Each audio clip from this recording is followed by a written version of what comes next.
You think you chose this video, but maybe that's not entirely true. Every day, you wake up, you look at your phone, and you start scrolling. Without thinking, without questioning, and it feels normal because everyone does it. But there's something almost no one notices. You're not just consuming content, you're being observed. Not in an obvious way, not someone following you around, but through something much quieter. Patterns. Everything you do, how long you stay, what you watch, what you ignore, it all starts forming a map, a pattern. And for a long time, this wasn't done by algorithms. Before smartphones, before the internet, before you were even paying attention, there were already systems trying to understand what keeps you watching, what makes you stay, what brings you back. They weren't trying to control you. That's important. They were trying to understand you. Because understanding human behavior has always been more powerful than trying to force it. And this is where everything changes. Because the moment someone understands your patterns, you don't need to be forced. You only need to be guided. And the question almost no one asks is, when did it stop being the choice and start becoming a pattern? Because maybe you're not as in control as you think. There comes a moment when behavior stops being just human and starts being observed. It didn't start with you or your phone. It started long before that. Back when the world revolved around something simple, a screen. Television wasn't just entertainment, it was a gathering point. Families stopped, homes went quiet, and millions of people watched the exact same thing at the exact same time. But there was a question no one realized was being asked. What makes someone keep watching? What holds attention? What makes a person come back every day? And that's when something quiet began to form. A system, not visible, not invasive, but incredibly precise. They started measuring, not you as a person, but you as behavior. How long you stayed, when you changed the channel, what made you lose interest, and most importantly, what made you stay just a little longer. And slowly, without anyone noticing, content stopped being created purely from creativity and started being shaped by data. Shows stayed on air not because they were good, but because they kept you watching. Others disappeared, not because they were bad, but because you didn't stay. And in that moment, something shifted. People still believed they were choosing, but for the first time, those choices started being influenced. Not forced, never forced, guided. And the most fascinating part, most people never knew it was happening. For a while, that system stayed hidden, working quietly, adjusting content, learning behavior. But then, something changed. The screen left the living room and moved into your pocket. Suddenly, you weren't watching at specific times anymore. You were watching all the time. And what used to be measured across millions was now measured on you, individually. Every tap, every pause, every second you hesitate before scrolling, everything started being recorded. But this time, it wasn't just measurement, it was adaptation. Content started shaping itself in real time around what you felt. If you stayed longer, it gave you more of it.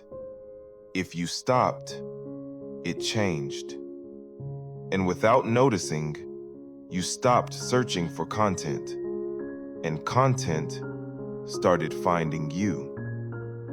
Not by accident, but because something learned exactly what holds you. And this is where it becomes important. You're not just consuming, you're being responded to. Every action you take creates a reaction from the system, and that reaction shapes your next action. A cycle. Silent, perfect, continuous. And the more this cycle repeats, the less you realize you're inside it. Because it doesn't feel like control. It feels like comfort. But comfort, when repeated without awareness, becomes a pattern. And patterns, when not questioned, become automatic behavior. And that's the moment when the line between choice and influence starts to disappear. And one of the most important tools that helped build this kind of system was Nielsen. But not in the way you might think. Most people have never even heard of it, and yet they've been affected by it for decades. Nielsen didn't track people, it tracked behavior. How long someone stayed, when they switched, what made them keep watching. And through that, it answered a simple question that turned out to be incredibly powerful. What holds human attention? And from that moment on, content stopped being just created and started being optimized. Not to be better, but to keep you watching. There's a reason you keep scrolling. Even when you're tired, even when you know you should stop. It's not a lack of discipline. It's not weakness. It's your brain. Because all of this wasn't just built to work. It was built to hold you. Every short video, every notification, every unexpected reward activates something very specific inside you. Dopamine. Not the dopamine of happiness, but the dopamine of anticipation. That feeling of, maybe the next one is better. Just one more. Just a few more seconds. And that is what keeps the cycle alive. Because your brain doesn't chase what's good, it chases what's unpredictable. And the more unpredictable it is, the harder it becomes to stop. Without realizing it, you enter a state where time disappears. Minutes turn into hours. And when you finally notice, something feels off. You're not rested. You're not satisfied. You're drained. But still, you keep going. And this happens not because you want to, but because something learned exactly how to keep you there. And the longer you stay, the more that system understands who you are, what holds you, what affects you, what brings you back. And this is where the question changes. It's no longer, why is this so addictive? But how much of this is still a choice? Because when something understands your behavior better than you do, it doesn't need to force you. It just needs to keep offering exactly what you can't ignore. Maybe the most unsettling part isn't how much the world has changed,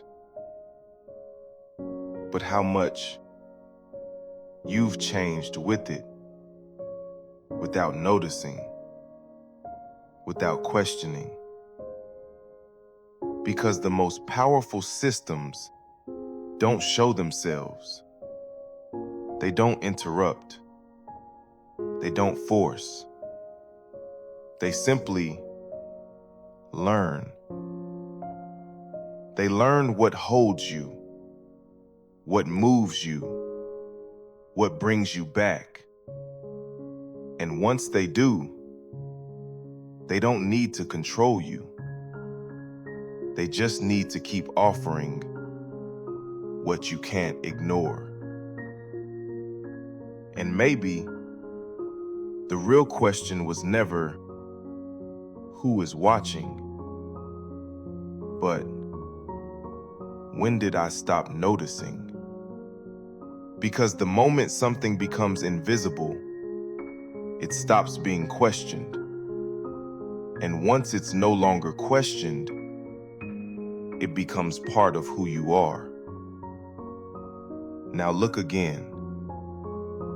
Is what you see really a choice? Or just the next step in a pattern you never noticed? Because in the end, the most powerful systems don't force behavior. They learn. And maybe regaining control doesn't start by changing everything around you, but by stabilizing what's happening inside. Because when your attention has been pulled in every direction, your mind doesn't just get tired, it fragments. And bringing it back to clarity, to focus, to stillness isn't always automatic anymore. And that's why some people start looking for ways to support that process. I left something in the description that might help if that's something you've been feeling.